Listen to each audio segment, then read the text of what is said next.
How do we save our streets? We need to work together. Something has to give. It's just too much. The mothers are hurting. The gun violence is often. It shouldn't be desensitized. Like, they shouldn't be this numb to it.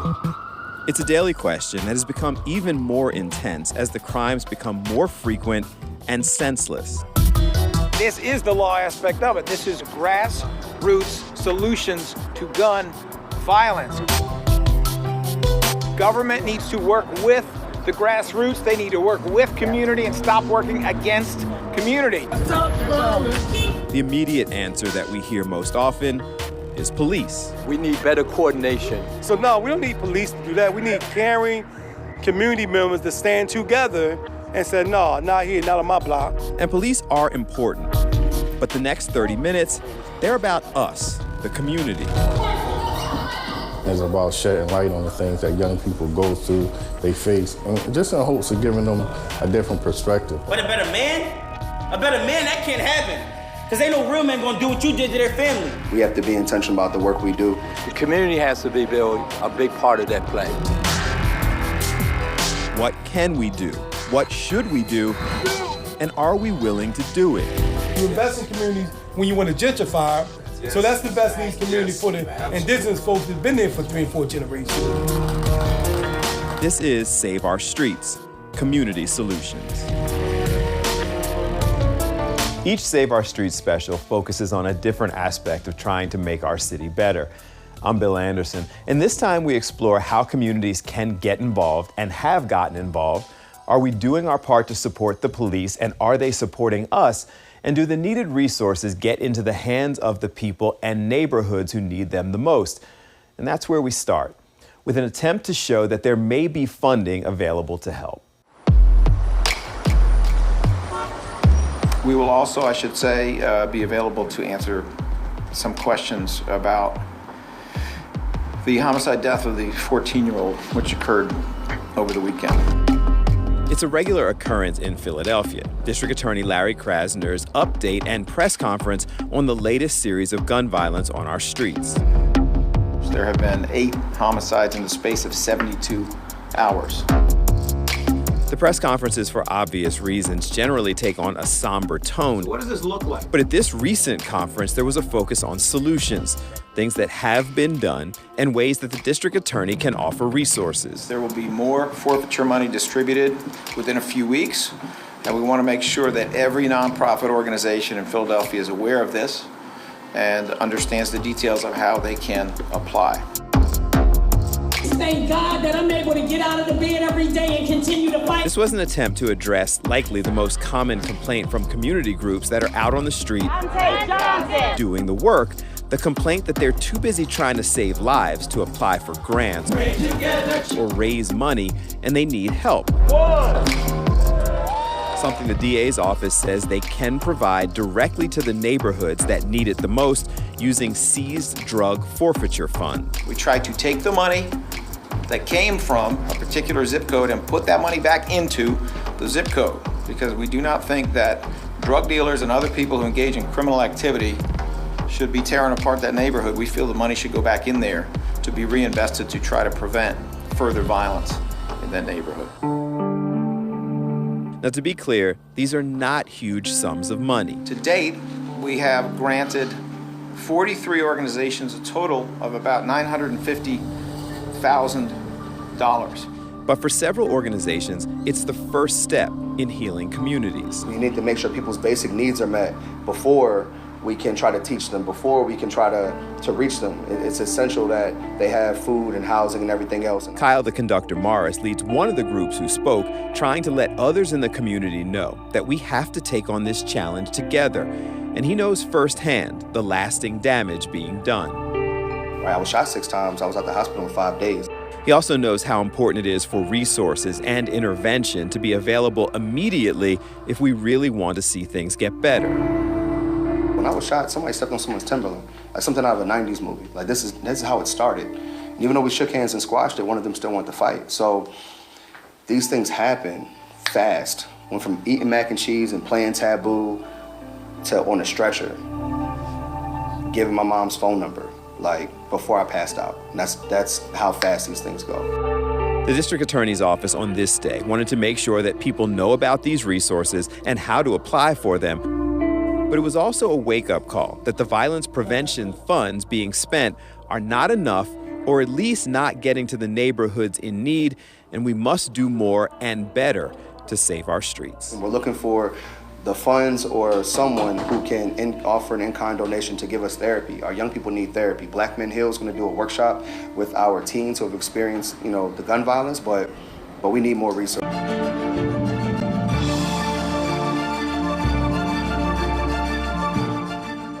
One common theme we often hear is that there are several groups throughout our area trying to make communities safer, but rarely working together. But recently, one nonprofit leader tried to change all that. As you all know, we have been under a crisis the last 3 years or so with rising gun violence. So today, we are assembling as community folks to stand collectively and say, nah, we ain't taking this no more. Different day, but it's the same question that our SOS initiative has focused on for more than a year and the city deals with daily. They announced a robbery. He was robbed, point of gun, and there was an exchange of gunfire, shot, and his vehicle was taken. What is each of our role in addressing gun violence? Your life matters. Your future matters. Don't shoot! And you can change it right now. Put down the guns. What if we were able to centralize those efforts? We band together, we're, collaborating, we're saying in unison, saying, this has to stop. You got a whole block in pain, and no one really is addressing that pain. And not just in words, but in deed. Everyone out here that's assembled today are active participants in preventing gun violence in some form. Here we go. Reuben James heads up the organization Frontline Dads. They're providing all sorts of anti-violence initiatives, from violence intervention to parenting classes. Just to let everybody know. But on this day, it wasn't about his organization. It was about all of us owning that our communities, our city, needs all of us. He doesn't let police off the hook. He just doesn't view them as the biggest solution. This is about community. It has nothing to do with police. Police gonna do what they do. But police only show up when they get that call. And usually they get that call after someone's already hurt, after the crime has already happened, after someone's already dead. We're trying to prevent that from happening. So no, we don't need police to do that. We need caring community members to stand together and say, no, not here, not on my block. We need to be present in our communities. Everyone gathered together inside the Frontline Dads headquarters. Community activists, elected officials, and candidates and concerned citizens. They started looking at some of the underlying causes of gun violence. If you do a map overlap of gun violence, poverty, crime, unemployment, addiction, homelessness, it would concentrate right here in North Philly. It would concentrate right there in Kensington. It would concentrate in Mantua and West Philly. Specific areas that we can identify that has historically been neglected. And all that neglect adds up to what we see here. Let's just be clear about who's in the room and why. But identifying the problem was step one. This day was about what everyone was willing to do. And also we give them the strong message, which they have anyway to carry it forward. Understanding that people are afraid, and justifiably so. I got you. But the people in this room, they're fully invested. What I'm committed to do is making sure that each one of the organizations that are here have that information. People are scared, and it's real, because retaliation is real, labeling is real, and gun violence is real. Like, at the end of the day, somebody could fire from one of these moving cars and any of us could be hit. In the middle of a march, in the middle of a protest, in the middle of a rally, right? But we operate on faith. I'm a man of God. So I move in the direction that my God dictates to me, and I don't have that kind of fear. So if I die, I die.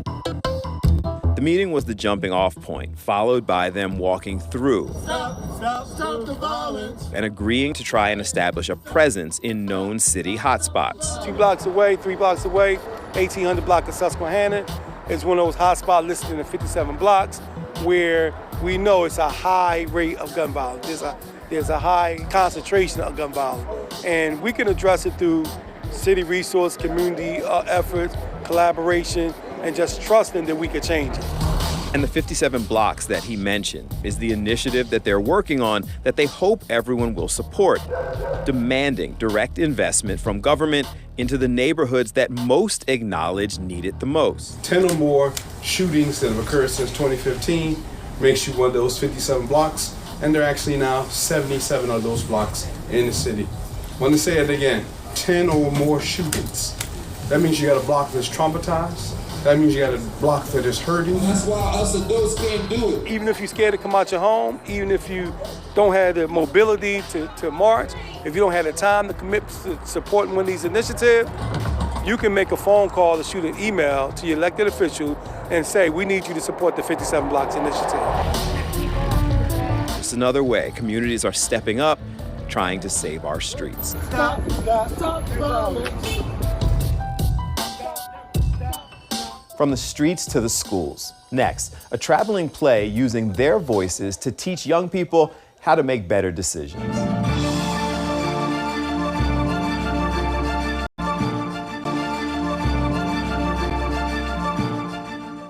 It's hard for many of us to put ourselves in someone else's shoes and show empathy when facing growing violence. But our Shawnette Wilson found a group that's doing just that, using their experiences to teach young people a better way. They are cliches, our future, and they're cutting their lives short. The only way we can combat that is with information, to let them know what they're doing, and they're doing it to themselves. Sorry? You're sorry? I was just a child when you left. And I can still remember my mom crying every single night. 16-year-old Nadir Mapp is part of a powerful production. None of this would have happened if you would have stayed home with your family. He and more than a dozen other young people are bringing real-life situations to the stage. I did not want to leave my family. Addressing everything from family issues. I should have been here. I should have been a better man. I should have been a better husband. To social media disputes to gun violence. That's enough. That's enough. They were rehearsing in Germantown for the play Childhood Lost Chronicles. I feel good. I'm ready to do it. We did it last year. But a better man, that can't happen. Because ain't no real man gonna do what you did to their family. For my character, because my character has problems with his dad, so for me that's a little emotional and personal, relatable. Please listen. To what? I just feel like for everyone, the gun violence that happens in the play is relatable. Don't do this to your mother. As a mother who lost a child, I know how much she needs you.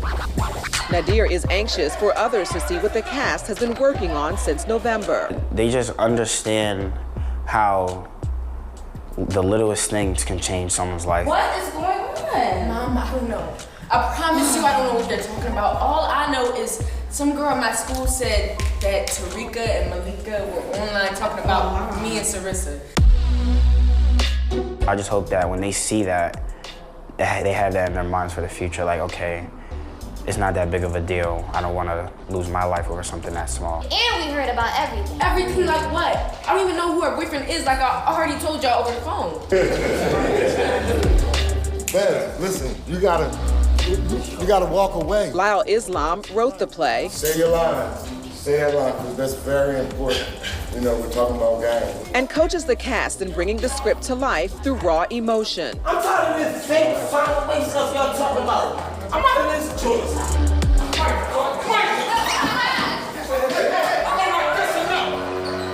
Brothers Khalik Hayes and Stephen Gardner are the founders of Childhood Lost Foundation and producers of the play. It's about shedding light on the things that young people go through, they face, and just in hopes of giving them a different perspective, hopefully seeing themselves in situations before they go through them. Specifically, situations involving gun violence. What we call in our neighborhood ghost guns, and how effectively these guns move throughout the community and took so many lives, and it wraps up with a big finish. I'm sorry I wasn't. They have so much talent, so much, going for them, they don't even realize it. So we want to help them do that.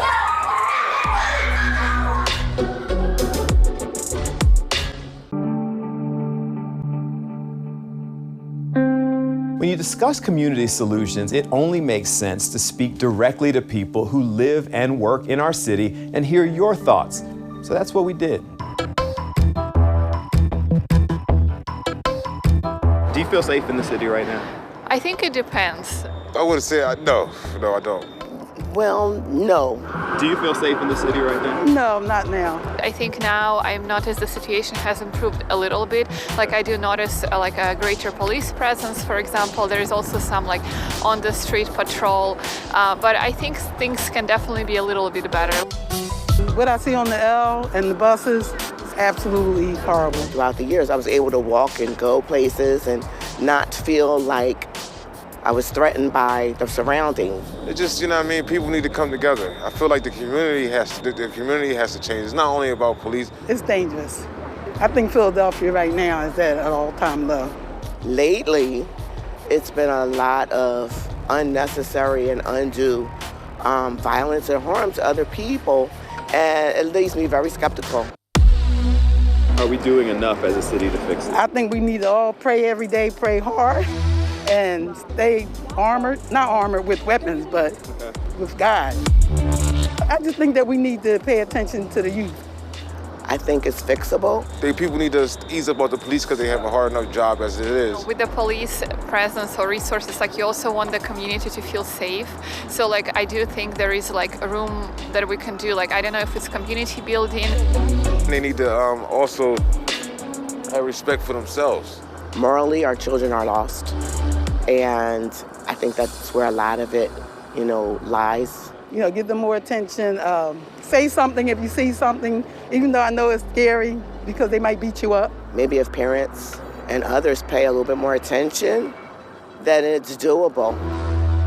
They had a decency to have that kind of respect for oneself. Like, you want your neighborhood to be cleaned up, get your ass out there and go sweep in front of your door. I think we're doing a disservice to the youth if we do not say anything.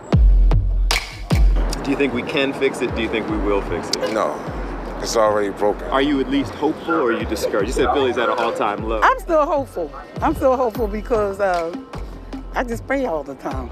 The situation will improve a lot, but it's all about like these things are going to take years to solve, right? So this is long term. So what can we also do short term to improve these issues? And I wish I had the answer. I think there's hope, absolutely. I believe in hope, yes, absolutely. So it just takes people to come together and just sit down and think rationally and logically with some sense. It don't take a rocket scientist to come together and make it happen. It just takes people that's got drive, that's got, got the will to do it. It is terrible. I think a lot of times people are emulating what they see in games and what else? Movies, and that's frightening to me because somebody's not watching them. And it ain't got nothing to do, it's not color-coded. It's humanity-coded. Their parents, aren't there for them. So it's tough. Do you have any ideas?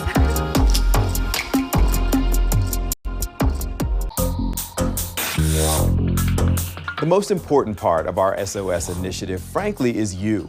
We need to hear from you, your solutions, concerns, ideas, and suggestions, because coming together is the only way we solve this growing violence problem. I'm Bill Anderson, and once again, on behalf of all involved in this special, we appreciate you, we thank you, and we wish you well.